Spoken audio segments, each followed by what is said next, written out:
Hello students, welcome all of you in our next class of chapter 7, 12th class, alternating current में. What we were doing in the last class? हमने पढ़ा था AC generator. Continue करते हैं AC generator के बाद next topic जो आज हम पढ़ेंगे दैट इज ट्रांसफार्मर. ट्रांसफार्मर नाम हम बहुत बार सुनते हैं.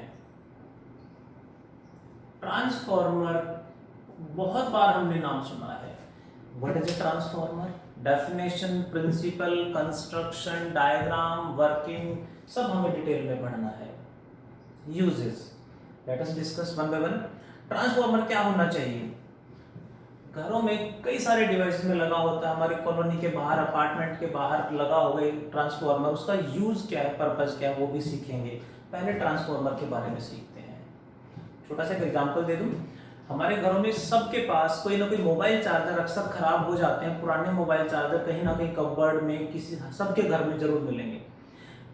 खराब मोबाइल चार्जर को तोड़ के उसको बॉडी को ब्रेक करके उसे ओपन करके देखेंगे तो उसमें छोटा सा ट्रांसफार्मर लगा हुआ है. उस ट्रांसफार्मर का यूज क्या है, क्यों लगा हुआ, वो भी मैं सिखाऊंगा, वो भी मैं डिस्कस करूंगा. बट पहले ट्रांसफार्मर पढ़ते हैं. सभी से रिक्वेस्ट है उसको खोल के जरूर देखें. बट खराब charger please not working condition में नहीं होना चाहिए. कोई खराब पड़ा है तो ही उसको तोड़ के उसके सभी पार्ट्स को देखें. Most of the parts used in the charger are in our syllabus of 12th class. सभी को एक एक करके डिस्कस आगे अलग अलग चैप्टर में करेंगे. बट ट्रांसफार्मर को खोल के जरूर देखें तो उससे आपको समझ में आएगा. इसकी कंस्ट्रक्शन बहुत जल्दी समझ पाओगे. करें डिस्कस. ट्रांसफार्मर क्या करता है? It is the device does what? Which increases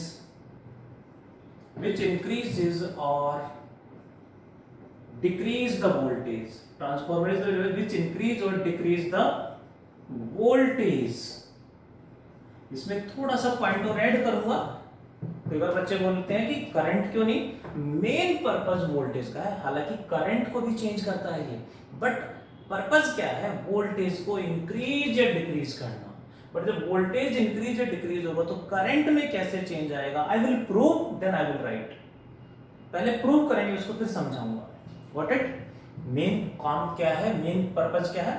voltage को इंक्रीज या डिक्रीज करना. वोल्टेज को इंक्रीज या डिक्रीज करना. Types of transformer. ट्रांसफार्मर कितने टाइप का होता है? First one is step up transformer and second one is step down.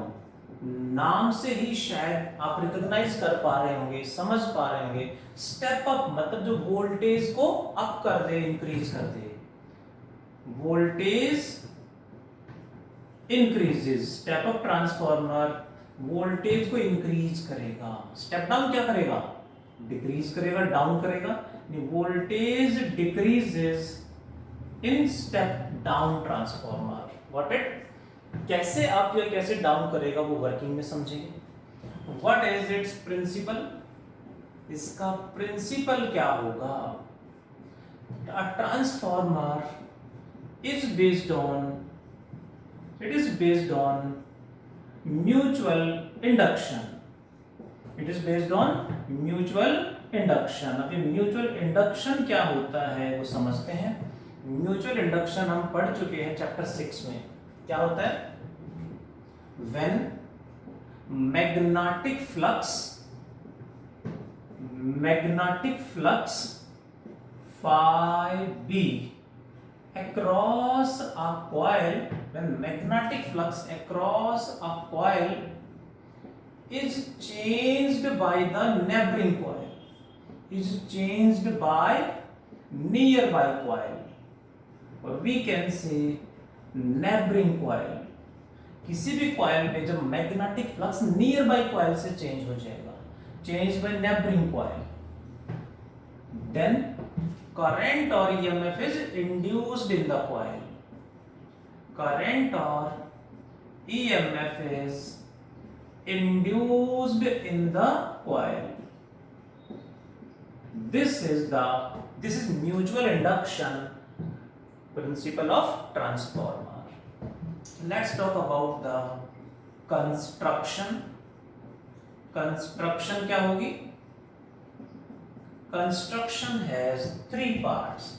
First one is core of transformer, second one is primary coil and third one is secondary coil. तीनों को एक एक करके समझते हैं. सबसे पहले कोर. कोर को समझना इज इंपोर्टेंट. कोर क्या होती है समझते हैं जरा. We will take a metallic sheet, a thin metallic sheet हम लेके चलेंगे. अ थिन मेटालिक शीट, उसको बीच में से ऐसे कट करके, जो बीच में इसका जो मटेरियल है, मेटल है, इसको कट करके निकाल लेंगे. तो मटेरियल कहाँ बचेगा? इसका एक फ्रेम बन जाएगा. मेटल फ्रेम आ गया. ये एक मेटालिक फ्रेम बन गया है. Got it? ये स्लॉट हमने कट करके निकाल लिया है. ये एक मेटालिक फ्रेम बन गया है. Thin, very thin it is. अब इस फ्रेम को हम क्या करेंगे? Just a second please. इस फ्रेम को हम पहले क्या करेंगे? कट किया हमने, इसे बोलते हैं slot cutting. Then it is coated with varnish. Varnish एक इंसुलेटिंग मटेरियल है, पॉलिश कर देते हैं उससे, ये इंसुलेटिंग हो जाता है. देन लैमिनेट करेंगे इसको. कैसे जी? वेरी थिन हम लेके चलते हैं. जैसे मान लें एक थिन शीट इस तरह से है, एक थिन शीट, बहुत थिन शीट हमने ली. समझ पा रहे हो शायद? Very thin sheet it is. बीच में से कट करके निकाल दिया इसमें से मटेरियल. इस थिन शीट को फ्रेम मिल गया हमें. थिन शीट को laminated with varnish, sorry coated with varnish, यानी वार्निश की पॉलिश कर देंगे. फिर इसको लैमिनेट कर देते हैं. फिर इसको हम लैमिनेट कर देंगे. एक शीट बन गई. इस तरह की बहुत सारी शीट्स. उसके बाद एक और शीट लेंगे, एक और शीट लेंगे. इस तरह से बहुत सारी शीट्स को, इस तरह से बहुत सारी शीट्स को एक के ऊपर एक रखते जाएंगे. Then finally we got a thick frame. एक फ्रेम हमें मिल जाएगा. दैट फ्रेम जो अंदर से खाली होगा, that frame is known as core of transformer. Hope all of you got it. Let me explain again. Core is made up of, it is made up of large number of thin metallic sheets. Large number of thin metallic sheets coated with varnish.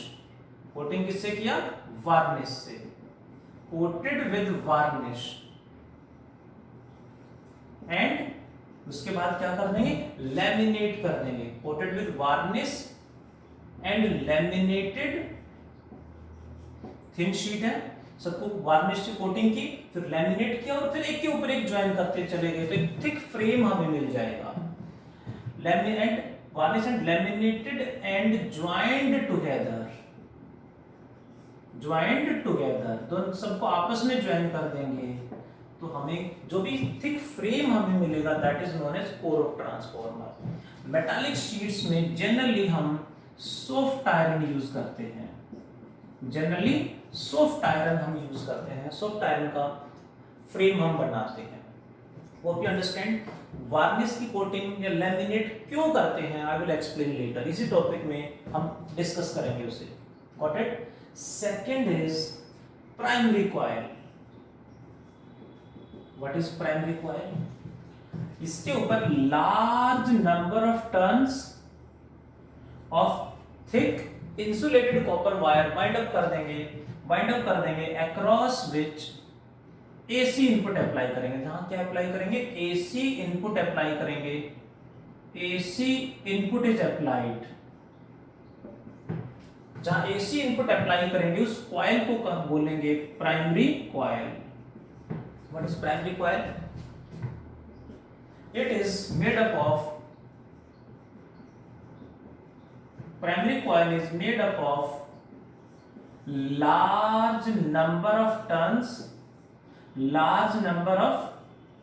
turns of thick insulated, दो word है ध्यान देंगे, thick insulated copper wire. Wound over core of transformer, core के ऊपर wind up कर देंगे, wound over core of transformer, core of transformer के ऊपर यानी यहां पे वाइंड अप कर देंगे। अक्रॉस विच, मेन कंडीशन क्या है, across which AC input is applied, जहां एसी इनपुट अप्लाई करेंगे उसे कहा जाएगा primary coil. In the same way what is secondary coil, again large number of turns of thick insulated copper wire is wound over the core of transformer across which output is obtained, जिसके across हम output obtain करेंगे। output कहाँ लेंगे हम, output हमेशा जहां हमें electricity consume करनी है उसे बोलते हैं लोड रेजिस्टेंस, यानी इसको हम लोड रेजिस्टेंस से कनेक्ट करेंगे। यहां हमें आउटपुट चाहिए, जिस कॉइल के अक्रॉस आउटपुट होगा that is named secondary coil, उसे बोलेंगे सेकेंडरी कॉइल, और ये है प्राइमरी कॉइल। ध्यान रखें प्लीज, दोनों में भी insulated, thick insulated copper wire की वाइंडिंग है, बट जहां इनपुट अप्लाई करेंगे वो प्राइमरी कॉइल, जहां आउटपुट हमें चाहिए वो सेकेंडरी कॉइल है। Hope you understand about the secondary coil. बिल्कुल ऐसे ही मेंशन करना, but across which AC output is obtained. अब कुछ बच्चों ने क्वेश्चन पूछा एसी ही क्यों लिखा, क्या डीसी नहीं अप्लाई कर सकते, क्या बैटरी नहीं लगा सकते? नो, आगे लिखवाऊंगा मैं, a transformer can not work on DC, transformer DC पे काम नहीं करेगा, सिर्फ एसी पे काम करेगा। क्यों, वो भी डिस्कस करेंगे। आगे बढ़ते हैं, definition, types, principle, construction and diagram. Let's talk about working. Working is very simple, question की पॉसिबिलिटी वर्किंग से सबसे ज्यादा है और सबसे आसान है वर्किंग। दो स्टेप, जैसे एसी जनरेटर में था, दो स्टेप ध्यान रखने हैं बस। क्या होगा देखें जरा, जैसे ही एसी इनपुट अप्लाई करेंगे, when AC input is applied, जैसे एसी इनपुट अप्लाई करेंगे, then magnetic flux is directly proportional to number of turns। इसका मैग्नेटिक फ्लक्स इसके नंबर ऑफ टर्न्स के प्रोपोर्शनल होगा, इसका मैग्नेटिक फ्लक्स इसके नंबर ऑफ टर्न्स के प्रोपोर्शनल होगा। So magnetic flux across a coil is directly proportional to number of turns. That means magnetic flux across secondary coil is directly proportional to number of turns in secondary coil NS, and magnetic flux across primary coil is directly proportional to number of turns in primary coil। if we will divide equation first by second, दोनों को divide कर दें, constant तो लिया ही नहीं, proportionality constant लेने की requirement है, लेना चाहे ले सकते हैं। यहाँ पे इक्वल साइन लगाएंगे तो कांस्टेंट आएगा, यहाँ पे भी लेट के, यहाँ पे भी के मान लेते हैं, डिवाइड करेंगे तो कैंसिल हो जाएगा। दैट्स व्हाई डायरेक्टली हम डिवाइड कर देंगे first by equation first by second, तो क्या आंसर आएगा, डिवाइड करेंगे तो क्या होगा, magnetic flux across secondary coil equals to NS by NP into magnetic flux across primary coil. इतना थोड़ा सा हमें एक स्टेप मैंने डायरेक्ट लिख दिया है, इतना समझ में आ गया होगा। डिवाइड किया, कांस्टेंट कट जाएगा और ये क्रॉस मल्टीप्लाई करके ऊपर ले गए हैं। फ्लक्स पता है हमें, वोल्टेज निकालना है, कैसे, फैराडे लॉ वाला concept, differentiating with respect to time, differentiate कर दो वोल्टेज आ जाएगा, differentiating both sides with respect to time, with respect to time, what we get, देखें जरा, this becomes d by dt of magnetic flux across secondary, ये तो constant है, ns by np ऐसे ही रहेगा, d by dt of magnetic flux across primary coil, differentiating with respect to time both sides। What is d phi by dt? कुछ बच्चों ने सही answer दिया बट थोड़ा सा मिस्टेक है, induced EMF is not V, induced sorry d phi by dt is not V, d phi by dt is minus V, क्योंकि Faraday law क्या था आपको याद होना चाहिए, V is equals to minus d phi by dt, then d phi by dt is minus V. Secondary का flux है minus of induced EMF across secondary coil equals to ns by np as it is into what is this minus of induced EMF across primary coil. Minus and minus get cancelled. Induced EMF across secondary coil जितना भी होगा उतना ही output voltage. So this is the output voltage V naught equals to ns by np into induced EMF across primary coil is input voltage. So this is the input voltage. This is finally the formula. समझ में आ रहा होगा यहाँ पे. अब इसमें what is ns by np, इसको k से रिप्रेजेंट कर देते हैं. This is known as transformation ratio. क्या बोलते हैं इसे? ट्रांसफॉर्मेशन रेशियो बोलते हैं. इस रेशियो को ट्रांसफॉर्मेशन रेशियो क्यों कहा जाता है समझते हैं जरा. यदि दोनों नंबर ऑफ टर्न्स इक्वल हैं then output equals to input, क्योंकि रेशियो तो 1 हो गई. मुझे आउटपुट वोल्टेज इनपुट से डबल करना है, इंक्रीज करना है, तो सेकेंडरी के टर्न्स को प्राइमरी से बढ़ा देंगे. डबल चाहिए, डबल कर देंगे ये तो डबल हो जाएगा. हाफ कर देंगे तो हाफ हो जाएगा. यानी जितने नंबर ऑफ टर्न सेकेंडरी में प्राइमरी के जितने कम या ज्यादा होंगे उतना ही आउटपुट भी इनपुट से कम या ज्यादा हो जाएगा. इंक्रीज करना है सेकेंडरी के टर्न्स बढ़ा देंगे, प्राइमरी से कम करना है तो इसके टर्न्स प्राइमरी से कम कर देंगे, जिससे वोल्टेज हम इजीली चेंज कर लेते हैं. बट ध्यान रखें आइडियल कंडीशंस में, डेली लाइफ में बहुत सारे लॉसेस ऑफ एनर्जी होते हैं. दैट्स व्हाई एग्जैक्टली डबल करना है तो number of turns in secondary coil primary से एग्जैक्टली डबल से ज्यादा रखने पड़ते हैं, कि लॉस जो होंगे डेली लाइफ में वो भी कंपेंसेट करने पड़ते हैं, उनको भी ओवरकम डोमिनेट कराना पड़ता है. Got it. बट हम आइडियल कंडीशन लेके चल रहे हैं. आइडियल कंडीशन के अकॉर्डिंग डबल करना है तो डबल कर देंगे इसको, नंबर ऑफ टर्न्स को इंक्रीज डिक्रीज करेंगे. सारा खेल नंबर ऑफ टर्न्स का है. बढ़ा देंगे बढ़ जाएगा, कम कर देंगे कम हो जाएगा. बस उसमें थोड़ा सा और डिटेल्ड रिसर्च की रिक्वायरमेंट रहती है कि एग्जैक्टली लॉस कितना हो रहा है, उसके अकॉर्डिंग डबल करना है तो डबल से कितने ज्यादा टर्न्स हम रखें. लॉस को भी हम डिस्कस करेंगे नेक्स्ट पॉइंट. इसी में मैंने कहा वोल्टेज की बात की थी, करंट की बात नहीं की, वो अभी एक्सप्लेन करूंगा. Got it. स्टेप अप क्या करता है? वोल्टेज इंक्रीज करता है. यानी स्टेप अप ट्रांसफार्मर में सेकेंडरी कॉइल के नंबर ऑफ टर्न्स वोल्टेज बढ़ाएगा ना, इंक्रीज करना है तो सेकेंडरी के नंबर ऑफ टर्न्स प्राइमरी के नंबर ऑफ टर्न्स से ज्यादा होंगे. एंड स्टेप डाउन क्या करेगा? डिक्रीज करेगा. कम करना है तो ये कम हो गई ज्यादा हो गई तभी तो कम होगा, less than 1. So number of turns in secondary less than number of turns in primary. Voltage के साथ साथ करंट की बात क्यों नहीं की वो मैं भी समझाता हूं. यदि हम कोई लॉस कंसीडर ना करें आइडियल कंडीशंस में, if there is no loss of energy, specially कोई इलेक्ट्रिक एनर्जी का कोई लॉस नहीं हो रहा है, there is no loss of electric energy, what happens then जितनी एनर्जी पर सेकंड इनपुट में सप्लाई करेंगे उतना ही आउटपुट पर सेकंड हो जाएगी, उतना ही आउटपुट मिलेगा. Means input power is equals to output power.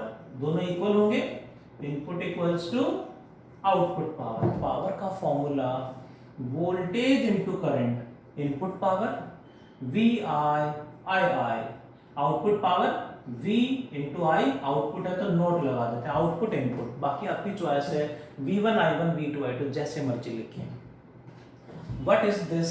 इसको लिख सकते हैं V input by V output, cross multiply करें V input upon V output equals to I output by I input.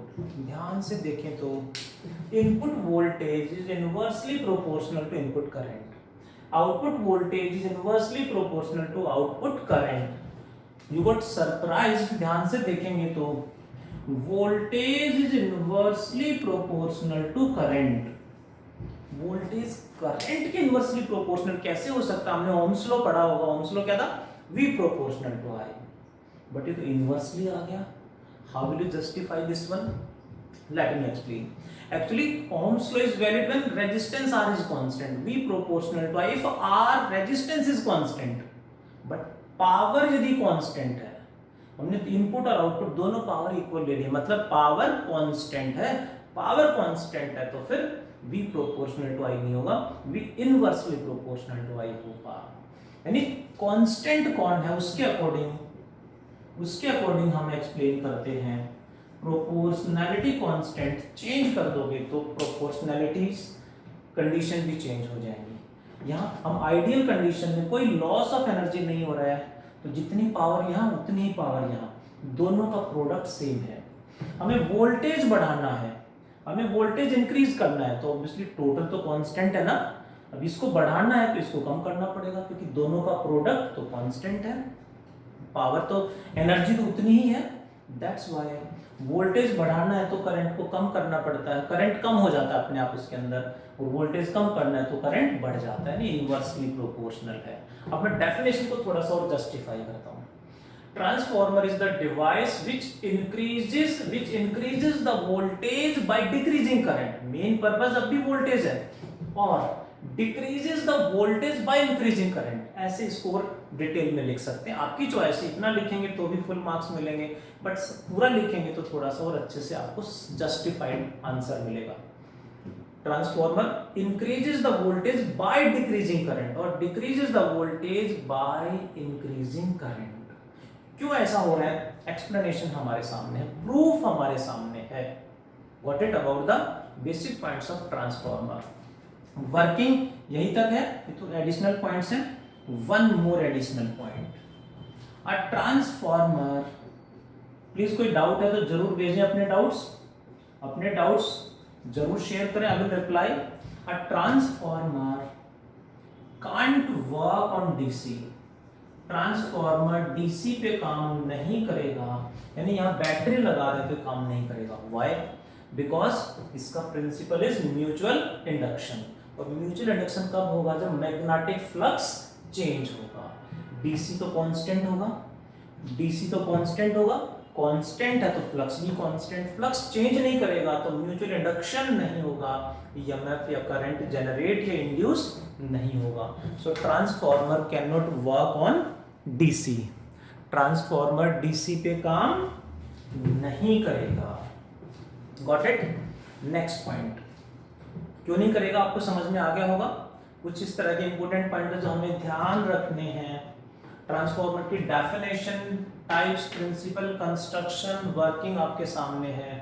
कुछ पॉइंट और मुझे इसमें एक्सप्लेन करने हैं. द पॉइंट्स आर, ट्रांसफॉर्मर में ही द पॉइंट्स आर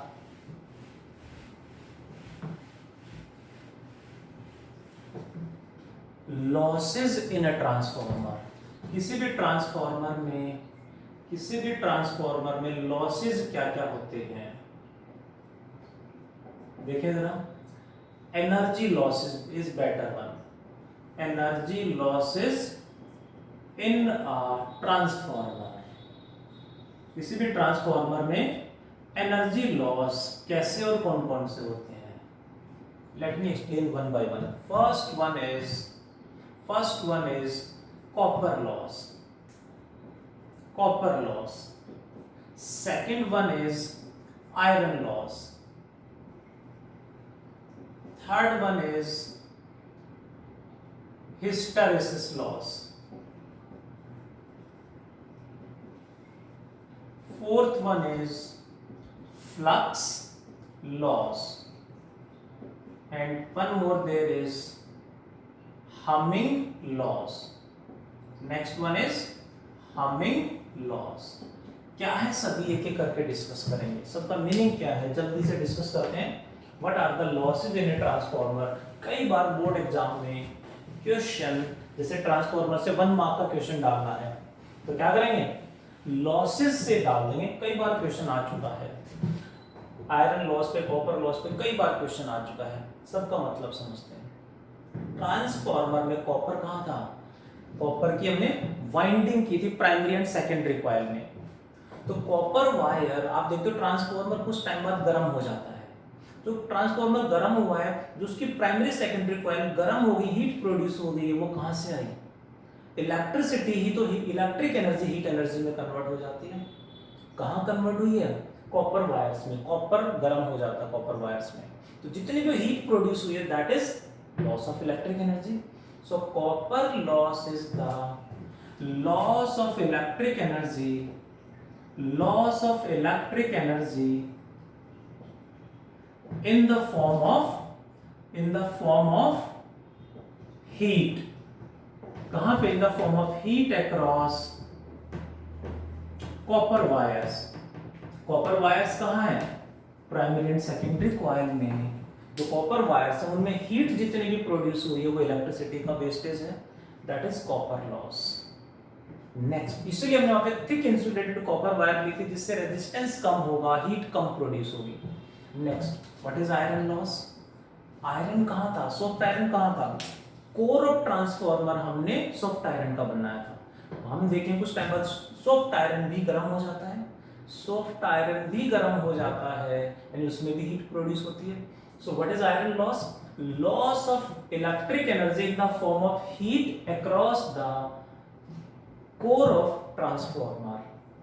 क्यों गर्म होता है?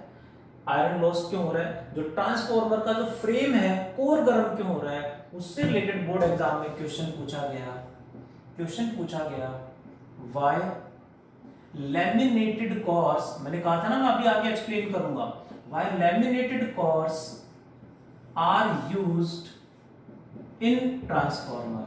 ट्रांसफार्मर में लैमिनेटेड कोर्स क्यों यूज करते हैं इन ट्रांसफार्मर्स? उल्टा दूसरा इसमें और क्वेश्चन भी पूछा गया, how eddy currents can be minimised, how eddy currents can be minimised in a transformer. Transformer में एडी करंट्स को कैसे कम करेंगे? एक्चुअली आयरन लॉस क्यों हो रहा है? सॉफ्ट आयरन गर्म क्यों हुआ? उसमें तो करंट है ही नहीं, वो तो इंसुलेटेड है, बट फिर भी गर्म हो गया। हीट प्रोड्यूस कैसे होगी? गर्म कब होगा? जब करंट फ्लो करेगा। बट जो सॉफ्ट आयरन फ्रेम उसमें तो करंट होना ही नहीं चाहिए, बट कॉइल में मैग्नेटिक फ्लक्स चेंज होने से सॉफ्ट आयरन का जो फ्रेम है, कोर है, उसमें एडी करंट्स जनरेट हो जाते हैं due to change in magnetic flux. Eddy current हमने पढ़ा था चैप्टर 6 में।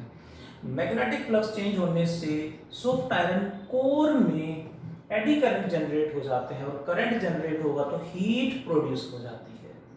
अब पॉइंट आया, इसको कम कैसे करें? आयरन लॉस को समझ में आ गया। आयरन लॉस क्या? Loss of electric energy in the form of heat across the core due to eddy currents. This is due to eddy currents, note कर लेंगे प्लीज। एडी करंट की वजह से जो हो रहा है वो आयरन लॉस है। अब पॉइंट आया, कम कैसे करें? इसका आंसर ये है और इसका आंसर ये है। Why laminated cores are used in transformer? To minimize eddy currents। इसका आंसर क्या होगा? To minimize eddy currents। कैसे वो भी एक्सप्लेन करूंगा, देखते जाओ। To minimize eddy currents। Next point, how eddy currents can be minimized? इसका आंसर ये हो जाएगा, कैसे? By using laminated course. Laminated core use करने से एडी करंट्स कम हो जाते हैं। लैमिनेटेड कोर इसलिए यूज किया था। लैमिनेटेड कोर क्या था, मैं दोबारा से एक बार समझा देता हूं जल्दी से। मान लेते हैं इस तरह से एक थिक फ्रेम हम लें तो उसमें एडी करंट्स ज्यादा जनरेट होंगे और हीट ज्यादा जनरेट होगी। वो थिक सिंगल फ्रेम की बजाय बहुत सारी थिन शीट लें। एक सिंगल थिन शीट मैंने ली, उसको वार्निश से कोटिंग किया, लेमिनेट कर दिया। दूसरी शीट ली, उसको कोट, उसके मैंने लेमिनेट किया। ऐसे बहुत सारी शीट्स को आपस में इंसुलेट करा दिया है। ये इंसुलेटेड है, ये भी इंसुलेटेड है, यानी आपस में टच तो कर रहे हैं, बट इसका एडी करंट इसके एडी करंट में ऐड नहीं होगा, जिससे कम करंट जनरेट होगा और हीट कम प्रोड्यूस होगी। ऐसा क्यों? थोड़ा सा मैं एक्सप्लेन करूंगा, एडिशनल है। हीट का फॉर्मूला क्या होता है? हीट का फॉर्मूला हमें पता है I²RT। Heat is I²RT। अब पॉइंट आया, इसमें करंट जनरेट हो रहा है I, कितनी हीट? I²RT।